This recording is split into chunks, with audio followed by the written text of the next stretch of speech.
வணக்கம், welcome to Chitra முட்லிஸ் kitchen. இன்னைக்கு எல்லா காய்கறியும் போட்டு நம்ம பன்னீரும் சேர்த்து ஒரு ரைஸ் தான் பண்ண போகிறோம். ரொம்ப சிம்பிளான ஒரு ரைஸ். டிஃபன் பாக்ஸ்க்கும் நல்லாயிருக்கும், நம்ம வீட்டில் சாப்பிட்றதுக்கும் ரொம்பவே நல்லாயிருக்கும். இப்போ கடாயில் எண்ணெய் விட்டுருக்கேன், அது நல்லா காஞ்சிருக்கு. நம்ம ஒரே ஒரு பிரிஞ்சி இலை, ஒரு சின்ன பீஸ் பட்டை, 2 கிராம்பு தாளிச்சிக்கலாம்.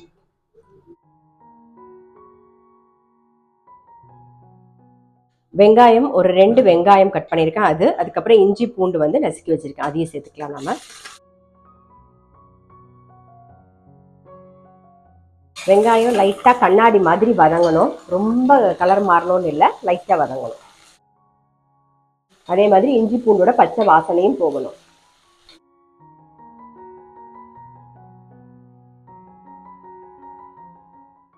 வெங்காயம் லைட்டாக வதங்கிடுது. இப்போ தக்காளி சேர்த்துக்கலாம். ஒரு நல்ல பெரிய சைஸில் ஒரே ஒரு தக்காளி நீட்டை வாக்கில் கட் பண்ணியிருக்கேன். இது கூடவே மஞ்சள் பொடி, தேவையான உப்பு. தக்காளி நல்லா வதங்கணும், வதங்கட்டும்.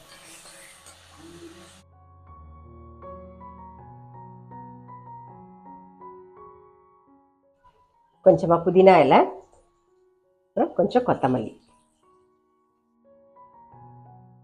இது கூடவே நம்ம என்ன பண்ணலாம்னா, கேரட்டு, பீன்ஸு, பட்டாணி கட் பண்ணி வச்சுருக்கேன் பாருங்க. பட்டாணி ரெடியாக எடுத்து வச்சுருக்கேன், கேரட்டு, பீன்ஸ் கட் பண்ணி வச்சுருக்கேன். இது அப்படியே சேர்த்துடலாம். காய்கறி கலவை கொஞ்சம் வதங்கணும், வதங்கட்டும். காய்கறியெலாம் வெந்துடுது. இது காரத்துக்கு வரமிளகா பொடி, அதுக்கப்புறம் கொஞ்சமாக தனியா பொடி, அப்புறம் கரம் மசாலா பொடி இன்றைக்கி சேர்க்குறோம் நாம், அதை ஒரு ஸ்பூன். இதெல்லாம் நல்லா மிக்ஸ் பண்ணிடலாம். இது கூடவே கட் பண்ணி வச்சிருக்கிற பன்னீரும் சேர்த்துவோம். ஒரு 2 நிமிஷம் இருக்கட்டும். ஒரு 2 நிமிஷம் ஆயிடுத்து. பன்னீரும் சேர்த்து சாதம் உதுருதாக வடித்து ரெடியாக எடுத்து வச்சுருக்கேன். பாஸ்மதி அரிசி எப்பயும் போல் நல்லா ஒரு கப் எடுத்துகிட்டு நல்லா வாஷ் பண்ணிவிட்டு ஒரு 20 நிமிஷம் ஊற வச்சு தண்ணியெல்லாம் வடியை விட்டுட்டு, ஒரு கப்புக்கு 1.5 கப்பு இல்லை 2 கப்பு தண்ணி விட்டுக்கோங்க. விட்டு வேக வச்சு ரெடியாக இது மாதிரி எடுத்து வச்சுக்கோங்க. அந்த அரிசிக்கு தகுந்த மாதிரி ஜஸ்ட் அப்படியே மிக்ஸ் பண்ணி விட்டுருவோம்.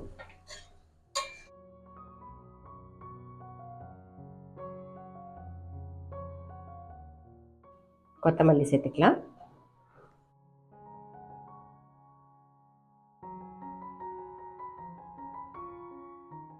ஒரே ஒரு ஸ்பூன் நெய், அவ்வளோதான். ஆஃப் பண்ணிடலாம். நம்மளுடைய வெஜிடபிள் ரைஸ் ரெடி. இதில் நீங்கள் பன்னீர் போட்டிருக்கேன் நான். என்னென்ன காய்கறி இருக்கோ அது கூட, சில உருளைக்கிழங்கு இருந்தால் அது கூட சேர்த்துக்கலாம். என்ன காய்கறி கிடைக்குதோ அதை சேர்த்துக்கலாம். ரொம்ப ரொம்ப சிம்பிள், டக்குன்னு பண்ணிடலாம். நம்ம சாப்பிட்றதுக்கும் நல்லாயிருக்கும். ரைத்தா தொட்டுன்னு சாப்பிட்டிங்கன்னா ரொம்பவே நல்லாயிருக்கும். தயிர் பச்சடியோடு சாப்பிடும்போது டிஃபன் பாக்ஸ் கொடுக்குறதுக்கு ரொம்ப ஈஸி. ஜஸ்ட் ஒரு கரம் மசாலா போட்டாலே போதும், ரொம்பவே நல்லாயிருக்கும். கண்டிப்பாக ட்ரை பண்ணி பாருங்கள். நான் அடுத்த வீடியோவில் சந்திக்கிறேன்.